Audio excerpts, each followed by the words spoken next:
Some of you guys are going to wake up on Christmas morning, and the loudest thing you're going to really hear in your house is going to be silence. There won't be any cartoons on the TV. If it was like my household, it won't be the Jackson 5, the Temptations, or of course, everybody's favorite, Donny Hathaway. Hang all the mistletoe. No, I'm not even going to try to even sing like the great Donny. But this Christmas, or maybe you even have the Alexander O'Neal this Christmas version, or whoever made it, that won't be playing. It won't be, no, hey, Dad, can you open this? As they run up under the tree to get the presents. It's going to be just you. It's going to be that phone probably in your hand. And it's going to be the clock that you're looking at. And maybe you'll watch a little bit of sports that day. If this is you, this series I'm going to talk about is for you as well. Welcome to the 7 days of Christmas for the newly divorced dad. It's Dev, the Iron Father. And today we're going to talk about day one, and that is when the house goes silent. Now, everybody wants to get all geeked up about gifts and everything, but when you're divorced, you're over 50, and maybe you're even just recently separated, and it's just going to be a different dynamic. And this is your first holiday where you're not waking up under the same roof as with your kids. Maybe you're even a young man, and now you have a son or a daughter on your own and they aren't with you, and you're like, man, I'm a new father, but how do I do this holiday thing? I'm used to only doing it the way my family did it. Well, I want you to do these three things. Number one, I want you to name what you're actually feeling inside that quiet house. Go ahead and put a label on it. Don't lie to yourself. Number two, I want you to normalize it. I want you to show yourself that, you're not crazy and you're not weak. This is going to be your new normal. And we talked about this on my roundtable. This is going to be your new normal. And that's okay. I want you to sit in that tension, because oftentimes we as men, we get to where we're pretty numb and we don't want to think about those things that cause us to be uncomfortable, certainly from an emotional standpoint. And then I want you to have a game plan. One that, so this day doesn't really break you or turn it into a day that you really regret even just being around.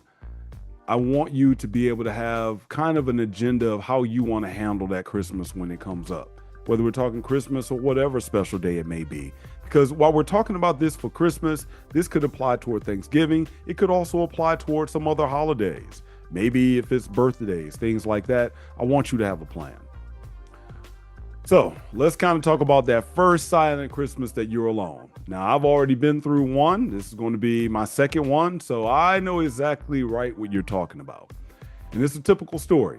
You wake up in a place that doesn't feel like home, or maybe you're like me. Maybe you're still in the same home. And that can be a little bit kind of hard too, because you're going back to the same place. And it's like, well, if you're a father like me, I wasn't a Christmas guy, but you still found joy in whether it was the Christmas tree, the kids going out from under there. I love putting on that musical playlist to get everyone excited. Maybe you're in a little apartment that kind of has these white walls all around you, and it's just a folded chair, a beanbag, and your TV, and for some of you, your PlayStation 5. I don't know. Or maybe it's that big house like me that, again, you used to share with your ex. And now it feels real big, feels quiet, feels empty on some of those days. So you just kind of roll over, you pick up your phone on that morning, and then are you one of those guys that you go look at pictures of your ex's Instagram and maybe, look for the pictures of your kids in the matching pajamas or whatever they wore? Maybe you start going through some of those group texts that you're no longer on that everybody used to send. Maybe you put it together and you start looking at photos in there. Maybe you look at ads or emails telling you that it's the most wonderful time of the year. You're like, yeah, it doesn't feel that wonderful for me. Now, personally, again, I'm mixed Scrooge. So I was always kind of like, I knew that they were lying about a lot of that anyway. I always go back to what my best friend used to say. He was a social worker, also dealt in child protective services. And he said, I really hate the holiday season because that's when you see some of the ugliest parts of family come out when they get together. So I always knew that there's a good and a bad part about this holiday season. And that's why I never kind of got caught up in it. But I know that not everyone is like me. For a lot of you, this is going to be an extremely important part of the year. So you're sitting there thinking, this is so wonderful. if it's so wonderful, why do I feel like I just got separated? Maybe I'm like I'm not even here anymore and I'm dead, and nobody told me about it. On top of that, men do this thing where we start judging ourselves for even feeling bad. All right, I need to be stronger than this. Look, got to man up. Come on, come on. Some of you may. Let's tell the truth. Got to man up. I ain't gonna let this get to me. You looking at those pictures that I was just talking about? Come on, man, be strong. Come on, don't let this get to me. Don't let this get to me. Real men don't cry anyway. Real men ain't gonna sit up there and cry, especially over no doggone holiday. And this was my approach. It is what it is. It's fine. I'm fine. It is what it is. Whatever. But let's be honest. You're probably not fine. You're just quiet. And we as men learn how to be quiet. And the dangerous part about that silence is that if we don't talk, we start to erupt and we interpret. We erupt and we interpret. We interpret and then we erupt, because then something gets said or we interpret, whether it's our own emotions or the emotions by the kids, or maybe it's even from your ex or your current spouse. And because we held all of this in, we end up erupting. And that's when we start writing our own story in our own head, where, I bet you they're thinking this. I bet you they're saying this. And my kids are probably better off without me. And she won and I lost, because the kids view the father through the lenses and the eyes of the mother. And this is my punishment for every mistake that I made. And, again, especially for the religious guy, God is punishing me. They told me God was going to punish me because he didn't like me because I might have gotten a divorce or, whatever mistake I made. And now this is just what I got to receive. And that's why I'm going to give her everything in a divorce, because my life is blah, blah, blah. And I'm not a good guy anyway. And we go down that ruminating brain pattern. That's the soundtrack that's playing in a lot of men's heads on days like this. It's not that Christmas Jackson 5, Temptation, Donny Hathaway soundtrack. It's that shame and guilt soundtrack. And I want to strip some of that shame away from you guys just for 1 minute. And I just want to say, if your house is quiet and it hurts, that doesn't mean that you're weak. It doesn't mean that you're being punished by God or anyone else. Well, you may be punished by that ex, and you may be even getting punished by the kids. So I won't say not everybody's not punishing you, but it's probably not the people punishing you that you think. It just means that you're human.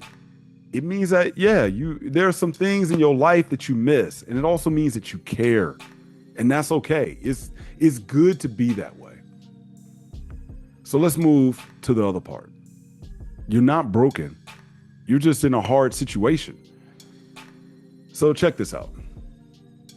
You do realize that millions of kids right now are growing up in a single parent home. And most of them are just living with their mother. That's what statistics show us. That means millions of fathers are waking up alone at Christmas, birthdays, other times, other holidays. They're fighting for just a few hours of their kids. Go listen to our roundtable discussion about how to handle visitation around the holidays, where you're wondering, can I see my kids? Can I see my kids? And she's like, no, I'm taking the kids over here. I want to do this and that. And you're feeling lonely and isolated. But it's a lot of men in your situation. And sitting in some halfway version of a family that you don't recognize anymore. Most men don't recognize their family anymore.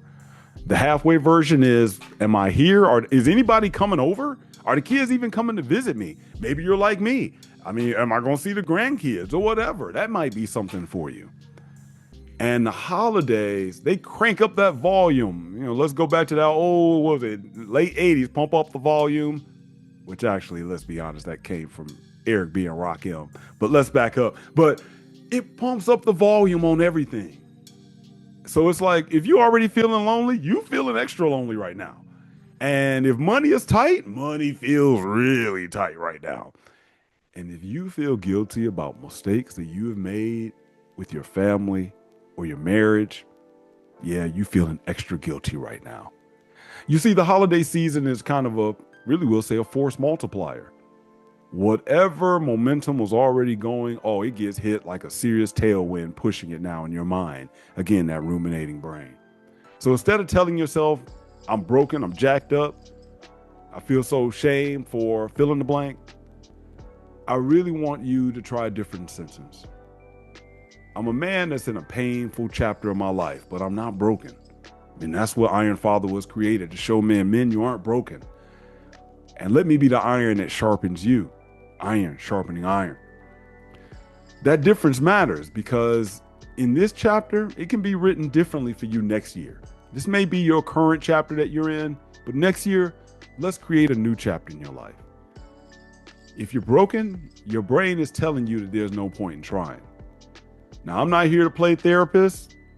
Call me for coaching. I will do some coaching, but I'm not your therapist. Reach out at Join Iron Father, and there'll be a link to a Calendly link in this video that I can definitely help with some of this.